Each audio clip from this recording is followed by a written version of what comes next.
Thank you so, thank you so much for that, Linda. I feel honored to be here and be a part of the Leadership Global. It is one of my favorite organizations. So uh, we are going to be really talking about today reaching sustainability by working with people, planet, and profits. When they're all in alignment, that's when you have sustainability both for the climate as well as for your business. So we're going to be covering sustainability, crisis management, cybersecurity, and AI protection. Linda indicated to me when we were talking about this that there was over 92% of Leadership Global have home offices. And the statistics show, according to Upwork, that there'll be 32.6 million remote workers by 2025. So it's really important that we really understand all of the differences and the things that we need to do to be prepared and stay sustainable. This is my assistant, Millie, and she helps me. We have a Monday morning meeting, every meeting, to decide what we're going to be doing. The one thing I want to stress, Linda did a great job of explaining who I was. Crisis and disasters always teach us humanity. It gives us time to pause and reflect and change our course. I did over 50 disasters myself, and I can tell you that I saw firsthand what happens with the devastation when something happens, whether it's a crisis or an actual natural or man-made disaster. So today what we're going to be covering is how to create a resilient office and that creates also a very sustainable benefit. We're going to be talking about environmental benefits, so reducing the carbon footprint, waste reduction, sustainability materials. We're going to be talking about health and personal benefits, and that includes things like healthier environment, natural light, improved air quality in our home offices. The financial benefits are energy savings, and then I'm going to be talking a little bit about the Inflation Reduction Act, which not only will affect your office, but also your home as well. And then durability, what kind of sustainability materials are we going to be using? And then productivity and well-being, clutter reduction, and creating more of an organized and calming space and enhancing our focus. I can tell you that being focused in a home office is really important. I just changed mine around and it's a lot more comfortable and it's a lot more focused than it used to be. So to make a resilient home office, you need to have sustainability, you need to have preparedness, and you need to have the proper environment, and you need to have mitigation. And mitigation is really, it's what you can do to reduce risks.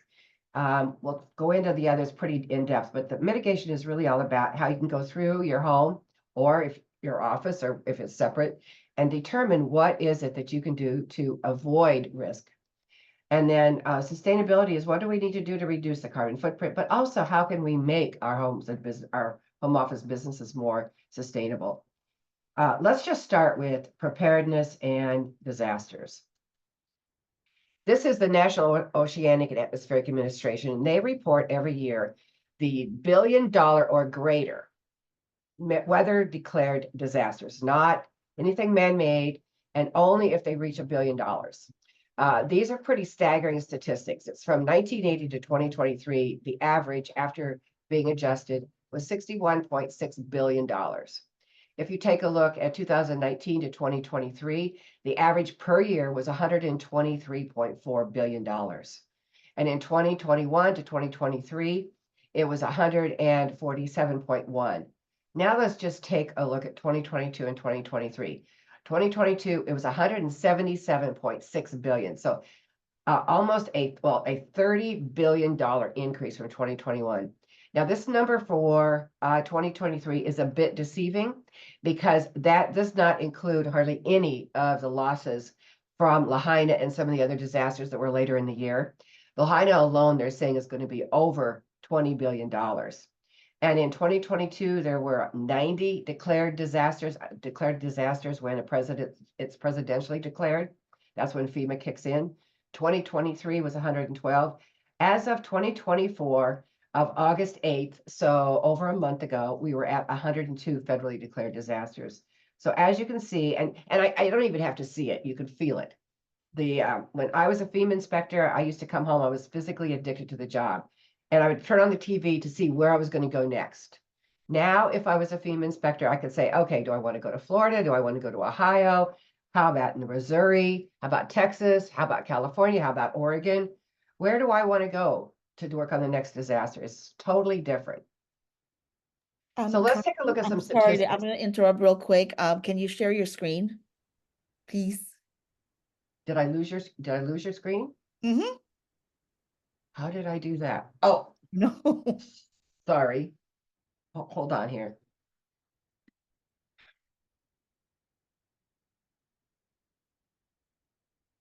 I am sorry. I thought it was shared, but it wasn't. I am so sorry about that. Okay.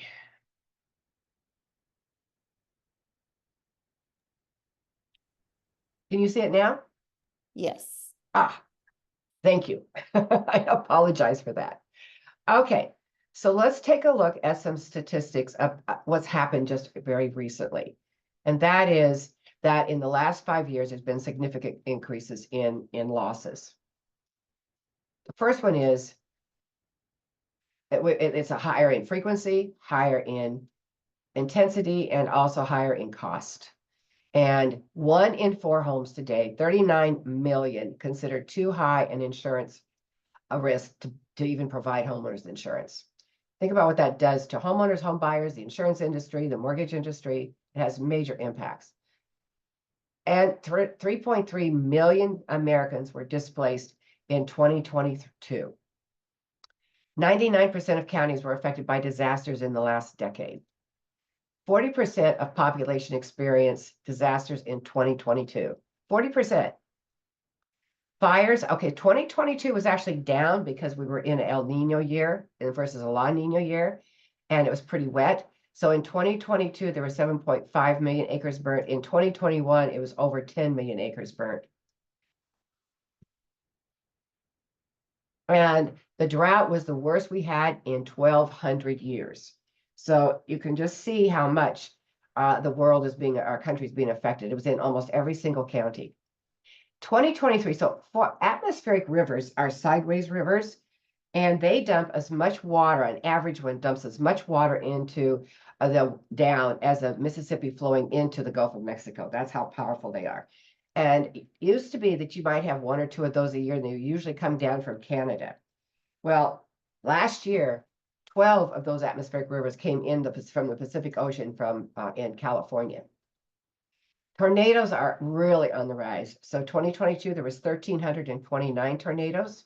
2023, there was 1,378 confirmed tornadoes. And as of August 18th, so almost a month ago, 1,344 confirmed already this year. Power outages have doubled in the last 8 hours longer. Now, this is a man-made disaster, but this is something that I want to bring to everybody's attention. We don't like talking about it, but we need to. 2022, there were 647 incidents, 51 school shootings. 2023, there were 656 incidents, 1,682 kids ages 0 to 17 were either injured or killed in 82 school shootings. As of September 7th, there were 389 incidents. 992 kids ages 0 to 17 have been either injured or killed. And so far this year, there's been 46 school shootings. So as you can see, it doesn't matter. All kinds of crises and disasters can happen. And we need to be aware of all of those. So how are we going to prepare your home office business? Well, the first thing you need to do is have a workplace emergency plan. We'll be talking a bit more about that in a minute. You have to have a crisis team. And if you're a solopreneur, that means that you team up with your vendors or your professionals that help you with your business or other people in your same industry. You create 2 crisis centers. You brainstorm strategies to mitigate risks. So whoever is involved with you with your business, find out what you can do to lower the risk factors. And then review your insurance coverage and establish a crisis communication plan. Have a business continuity. We'll be talking about that here in a second. And by the way, I do have a QR code that gives you all of this information in detail, as well as for emergency kits and all of that you have available to you. Protect your company's data. There was an association that I was working with, and they had 4 levels of redundancy, and they had a ransomware attack. They made it through the first 3 levels of redundancy. So you want to make sure you're doing everything you can to protect your data. Identifying critical tools and relationships. So if you have tools and things that are required for your business, you want to make sure you have backups. Train yourself and others in first aid. Have a responsibilities plan. Have a plan on how to pay staff and contractors. And practice, practice, practice, practice. Even if you have family members or with your other team members, you need to practice what's going to happen if something does happen. So everybody knows, they've all heard that you need to have water and you need to have food and maybe a flashlight and a radio. But what they don't realize is every single member of your household, including your home office, needs to have an emergency kit. So you have to have one for your home. And in that one, you want to make sure you put things in addition to the necessary things, which are in this booklet that I'm providing you. You need to have kits and things for in your duffel bag that are like heirlooms or things like that. Or if there's something that's is irreplaceable, have those items somewhere where you know exactly what you're going to do with them if it's needed. You need, each person in your household needs to have an emergency kit, every child, every other household member. The Kits for Kids which is part of our nonprofit. You have a Go kit that goes in the bottom of kids' everyday backpack, but then it gets transferred into their emergency kit, which contains about 40% of what goes into a regular kid's emergency kit. For seniors, you need to make sure you have everything they need, including medications or any kind of medical supplies that they need to have. And then for disabled people, you need to make sure that if there's some kind of special equipment, how are you going to handle that? Again, their medications, that sort of thing. Then, of course, for your office. And the one thing I want to mention is please don't forget your pets. One of the most heartbreaking things is when you get to a disaster and you see animals moving or running around. They're looking for their masters, and you know their masters are worried about their pets. And then a car. The crazy thing is, most of us have some kind of an emergency kit in our cars. And then once you have those emergency kits that are full on, then you need to have a Go kit, which is just you grab it and you run. It doesn't have everything in it that you would have in a regular emergency kit. And again, I spell all of these out in the booklet that you could print out at in the QR code. Now, the next thing you need to have are your plans. So these are the questions you want to ask for your plans. First of all, how are you receiving emergency alerts? And I want you to keep in mind that if a cell tower goes down, you may not have cell service. I know a woman who in Texas at a hurricane, her cell tower went down and she wasn't able to reach her kids at school for 24 hours. I can't imagine what that would be like. What are the special needs of your family? Do you have special needs for your family? And need to make sure that you take those into consideration with your plans. What is the parent plan and what is the kid plan? What if you're on an appointment and the kids are at school? What's everybody supposed to do? What is the shelter plan, including pets? Making sure where you know your closest shelter is and how to get there. What are the evacuation routes? And you need to know where more than one evacuation route is in case one is shut down. And what is the family and household communication plan? Who's going to talk to who? And this is a good time to include your kids in the planning.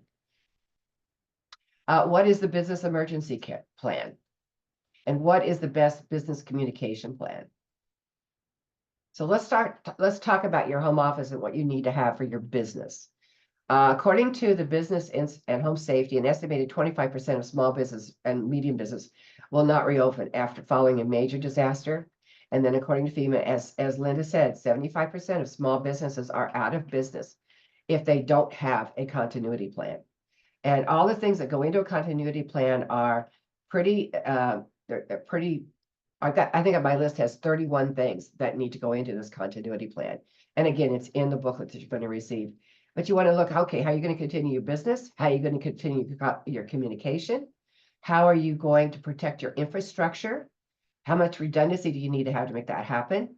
What kind of information system? You should always have a second email system and a second computer system in case one is not working properly. And then a cyber incident response. We'll be talking about that in a few minutes. And how are you going to recover? What's the plan to recover? Again, there's 31 items on this list that you can go through and decide how to put together your continuity plan and stay resilient. This is exactly why. Now, I want you to take a hard look at this picture. This is Lahaina. And that house that has the red metal roof, it was a historical home, which you see on the left-hand side. And it actually, the building itself was made of redwood, which is fire retardant. The owners had just finished, it was Dora and Dudley Milliken, and they had just finished a remodel of this home. They put a steel roof on, not because they were worried about fire, but because they were worried about salt air. They put 30 feet of river rock around the home, not because they were worried about fire, but because they were worried about termites. And they put a sustainable deck on the back, not because they were worried about fire, but because of the salt air. So again, even though they weren't doing it for all the right reasons, let me ask you this. So if, let's say 1 in 5 of the homes in Lahaina had a home office, how many of those home offices were destroyed? So which home would you like to have? This is exactly why you want to protect yourself as much as you possibly can. I love this quote. This is from the mid 1800s. What is the use to have a house if you don't have a tolerable planet to put it on? Isn't that the truth? Okay, so climate change is very controversial, but I'm going to make this very, very, very simple. Like I told you, I could pick and choose which disaster I wanted to go to now as a FEMA inspector. And in reality, that you can see in the numbers through NOAA and our taxpayer and insurance not being available in some areas already, that climate change is having a change whether we believe in it or not. And the bottom line is we're paying the bill. We're paying the insurance premiums and we're paying the tax dollars that are paying for FEMA and NOAA. So we're going to have a profoundly different world ahead of us. And we're also going to have events that are much more intense, frequent, and widespread. And what's really interesting is, so our temperatures are going up, but they're not going up to where they say they could go up to. But even at a lower temperature of the climate heating, it's impacting much more significantly than what they originally thought it was going to be. Like, well, we saw that this summer with the heat all across the country and then the major rain and the flooding and all of that. So that is already proving out. And then they're also talking about how risks are starting to intertwine with one another. And that could even compound the problem even more so.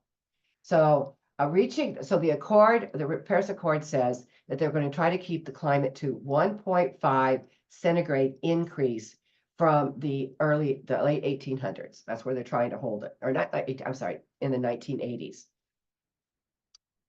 Okay, so let's take a minute and let's talk about your crisis management team and centers. So you want to have 2 command centers. One at your office, obviously in your home office. And then also you want to have the same equipment and everything that you need in a separate location. So if it's a home office, maybe you have it at somebody else's home that's far enough away that it would not be affected by a natural disaster. So just plan to have 2 separate entities. And that includes what are you going to do for security? What are you going to do for communication? What are you going to do for your email system? Who are you going to communicate with? What kind of backup systems are you going to have? What kind of first aid and emergency kits do you need to have? And what kind of solar? How are you going to keep this stuff all going? Leon Megason says it's not the strongest or the most intelligent who will survive, but those who can best manage change. And we're seeing it already across the country, across the globe, actually. We're seeing how much climate change is affecting us. When it comes to our crisis team, if you're a solopreneur, team up with your attorney, your accountant, other vendors, other people that are doing similar businesses to you, and determine who's going to lead that team. Now, if you are a great motivational speaker, or maybe you're fantastic as a project manager, or maybe you are somebody that's really good at sales and marketing or coaching, you may or may not be the right person to lead that team. So these are the qualities that are needed to be a good leader of a crisis team. First of all, you have to be very self-aware. Second of all, you have to be decisive because these decisions need to be made quickly. You have to be extremely flexible. So if you're not a real flexible person, you're probably not the right person for this job. Problem solving. If you love problem solving and you're good at it and you're a good strategic planner, then you might be good at this as being a crisis team leader. And then you want to be supportive of others, because when there's a crisis or a disaster, people need to be uplifted. So you need to take a look at that. If you are not the right person for that job, then you need to figure out who is the right person for that job. And then bring in people that are going to support you. Maybe you bring in an IT person, you bring in your accountant, you bring in the people that are going to support your business while you're getting back on your feet.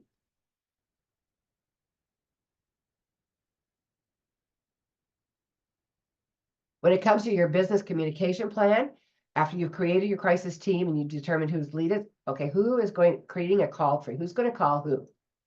Creating a detailed plan indicating who's responsible for each part of that plan.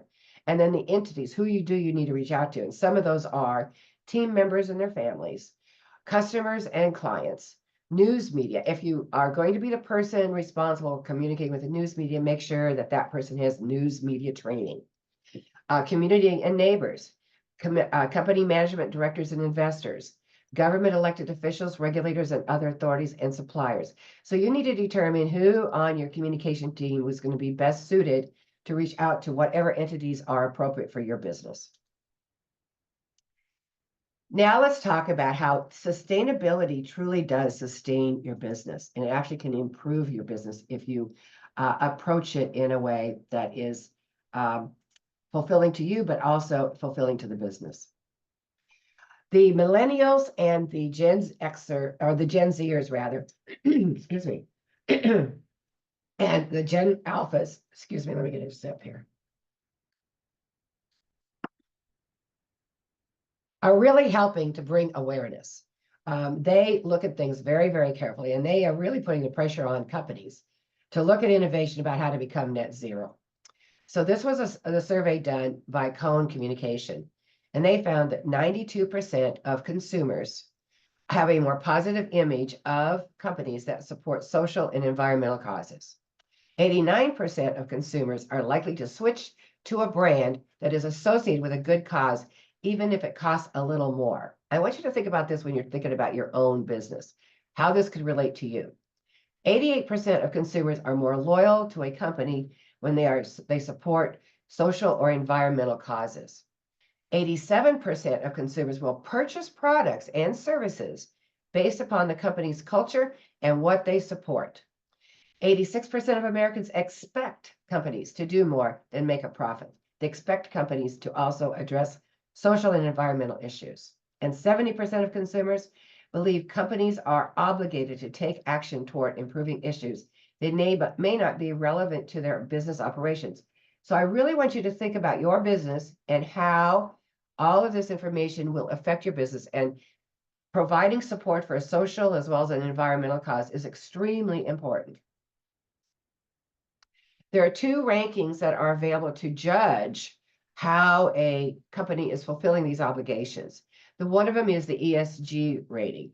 And the ESG and the CSR have some very similar things. We'll talk about that in a minute, but it's environmental, social, and corporate governance, and is a mindset and an opportunity. 71% of millennials put faith and investments in companies with CSR and ESG rankings, and both 90% of companies, 500 companies, do both the ESG and the CSR rankings right now. Darren Walker from Ford Foundation says it's not just the 5% of your money that you give away that matters, it's what you do with the other 95% that is almost as important. And the CSR ranking is very similar. There's some interesting statistics about how employees or maybe other suppliers that you have, if you're a sole entrepreneur, look at it. 93% of employees believe a company must lead with purpose. So what is your purpose, or what is your cause that you want to support? 76% of employees say their company must make a difference in the community. So what you're doing is, how's that going to make a difference? 58% of purpose-driven companies saw a 10% growth in the past 3 years. And 60% of employees would take a pay cut in order to work with a purpose-driven company. So Mike Clasper says people are going to want and be able to find out about citizenship of a brand and whether it is doing the right things socially, economically, and environmentally. So I want you to ask yourself that question of your business And if there needs to be adjustments, start looking now at what you can do to make an improvement. This was a report that was done by American Charities. And this is what they found when there was a well-designed corporate social program. It increases employee productivity by 13%. And by employee, if you're a sole entrepreneur, you're the employee. You can increase your own by having that cause be at the forefront of your business. Reduces employee turnover by 50%. Increases employee engagement up to 7.5%. And increases revenue by as much as 20%. When we combine this with what we're going to be talking about when it comes to sustainability, there is an incredible opportunity for you to increase the revenues of your business and make it even more sustainable. When we are really, truly, awareness is absolutely key. And you really want to pay attention to every aspect of your life, including your home office. But also sustainability is much more than that. Your home office is in your home. So we need to really think about it at this point, kind of an overall picture, and then we'll drive down deep into the home office itself. You want to think twice about shopping, plan trips carefully. And if whenever you're making big purchases, what kind of environmental impact? We're going to be talking about the Inflation Reduction Act. There's going to be some big purchases you can make that'll have major impact, both on your finances as well as the environment. Try to get plastic out of your life as much as possible and be as water wise as you possibly can. Drive less, travel less, and drive green. I did a survey. I did 8 trips, 8 round trip flights last year. And there's a statistic. It's called the social cause of carbon. And it's economists' at best estimate of how much it's worth to reduce each ton of carbon. And there's also how much economic benefit is gained. And it is done through tons of carbon. And it's considering your public health, it's considering extreme weather, the agriculture, et cetera. All those things are taken into consideration. Those 8 trips in social cause, they figure that's an estimate of 24 cents a mile for when you're flying. And mine came to $5,118 for my seat in those 8 flights. If you take that times the average of 200 seats in an airplane, that's $1,023,600 of social cost. Now you take that with the number of flights that are out there, just imagine the amount of cost in greenhouse gas, cost of carbon is affected. So take that into consideration. Use green cleaning products and remove anything that is not green. Use renewable energy. We'll talk about a lot more on that in a second. Don't eat anything that is on the extinction list. And, before having children, the best way for us to stay in line with what we want to do as far as sustainability goes is to think about our kids. I have a great grandson. What kind of world do we want to leave to them? And that will help us to speed up our process of being more sustainable and making the changes that are sometimes difficult to make. And then most importantly, speak your voice with your vote. This is the Inflation Reduction Act. It'll be part of your home office, but it'll also expand to your home, and it's major. This took effect January 1st of 2023. And there's a couple different levels of it. The first one is the high efficiency electric home rebate. These are cash rebates. And they allocated $4.5 billion to states for low to moderate income households with annual incomes of less than 150% of the area's median income. They also allotted money for higher income people as well, or households. And they offer, for the lower income, they offer 100% rebate. So if you go out and you buy a heat pump water heater, if you fall into that category, 100% of that is paid for by the rebate. Up to a maximum of $14,000. If moderate income, 50% of the rebate, and income between 80 to 150% of the average median income. 2 places you can go to find how to look up your median income if you don't know what it is Fannie Mae, and to look up what is available in your state as far as rebates, because there's in addition to the national law, there's also state and local laws that are also available. And I'll be showing you another link here in just a second that will take you to this to show you what is actually available. Some of the states have not loaded up everything onto the websites now to really show, but you can go to your state. I'm in Nevada, so it shows my state. It's partially up, but this is it. You've got until I think it's 10 years that you have to be able to take advantage of these. So we have some time. What are the benefits to the consumer through the IRA? Well, first of all, lower bills increases the savings we pay for energy. Over 85%, 103 million people or households will save 37.3 billion a year on energy bills. Households that are using electricity created from coal, oil, or propane will save an average of $496 per year. For low or moderate income households, that saves $44,000. They would save an average of $377, with many up to $493.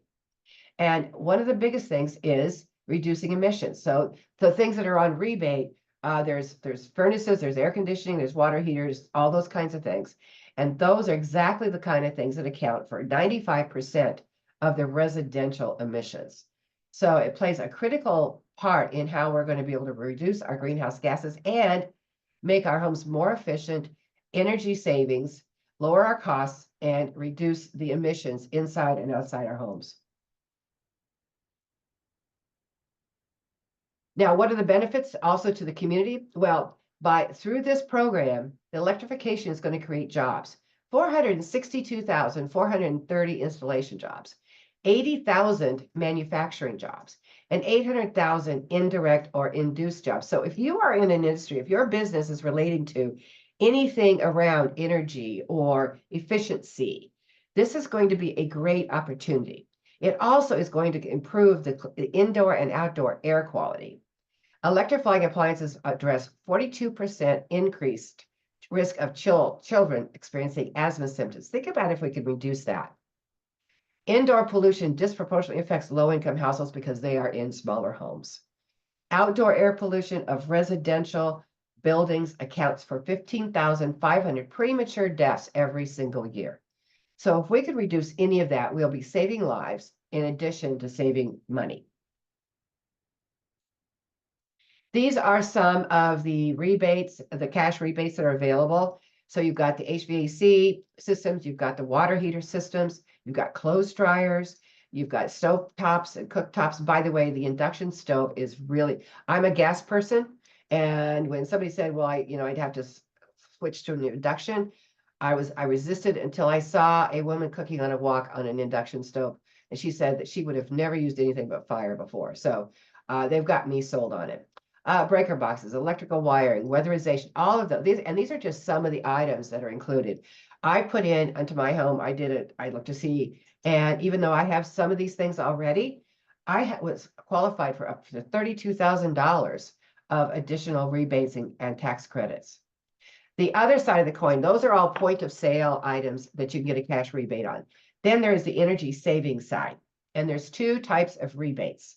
One is based upon the household income and is an increase of 20 to at least 30% higher rebates, higher efficiency.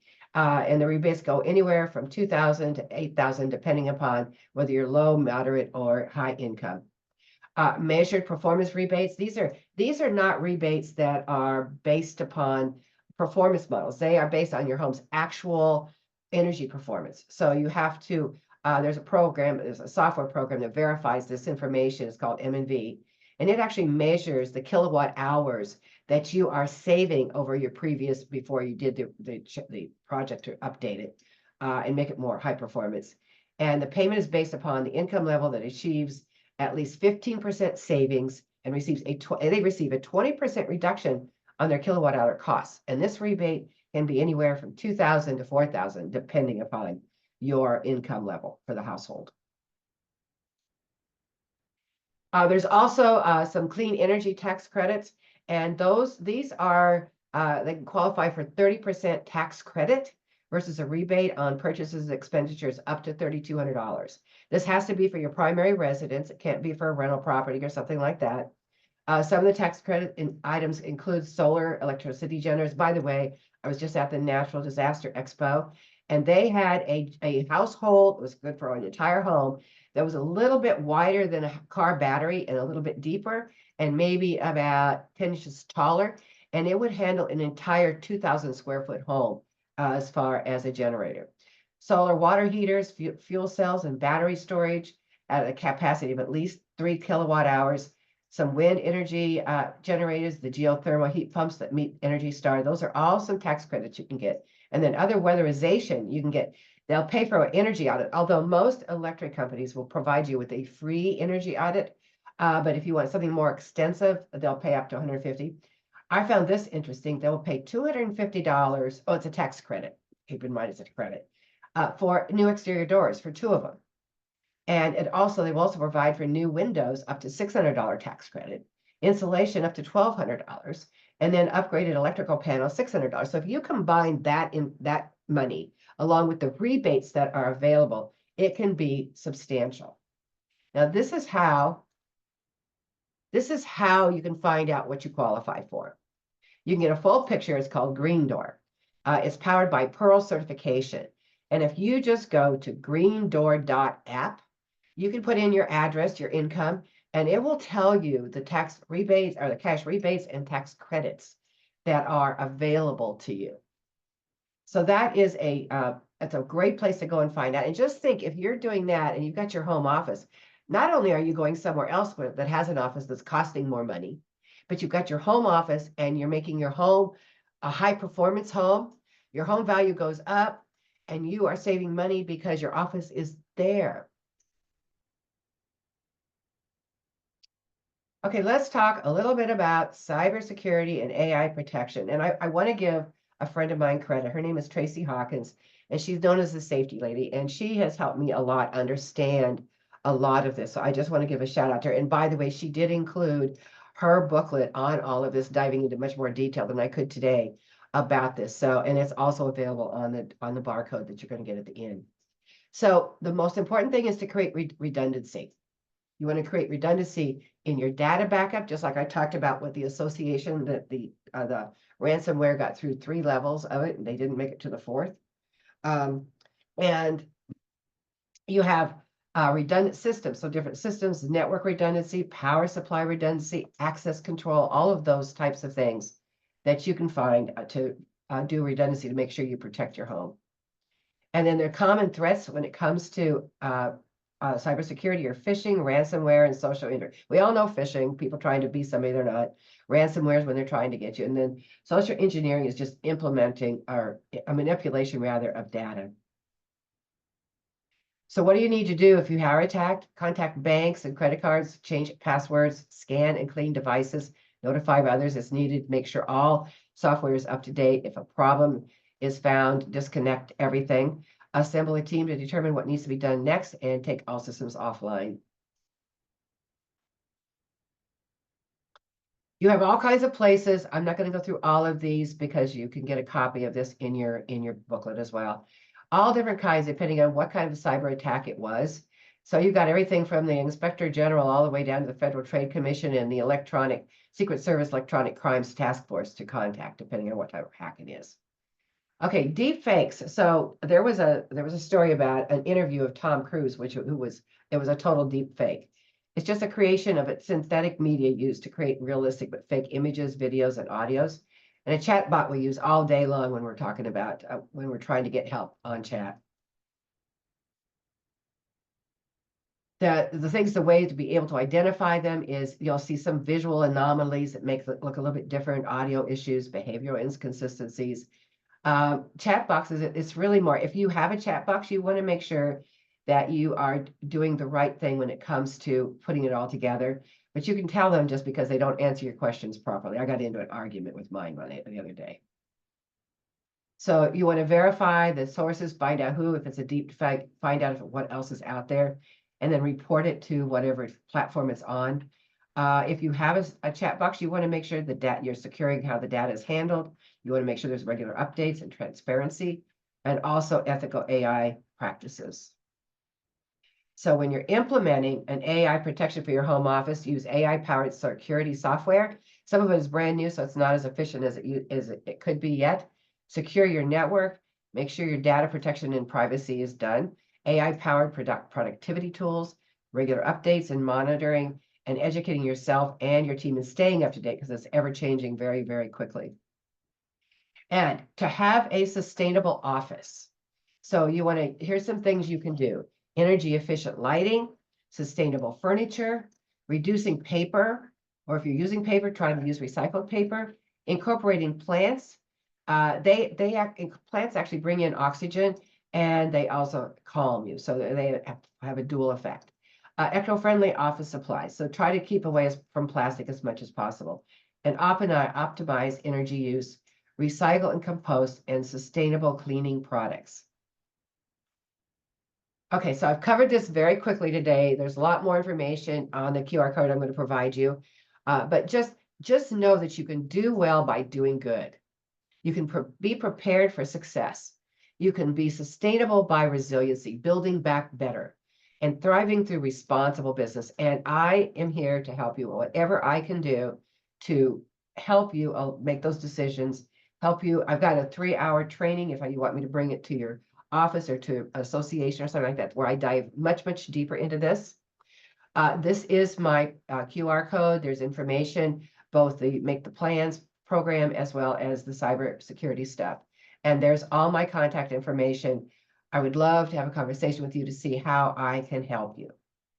And I That thank you. was amazing, Connie. Gosh, I cannot believe how much I learned today. And I've heard you speak over and over again, but today was just magnificent. You just did the best job. And I feel like I definitely got a master's class in everything from home office security to natural disasters to AI protections and everything in between.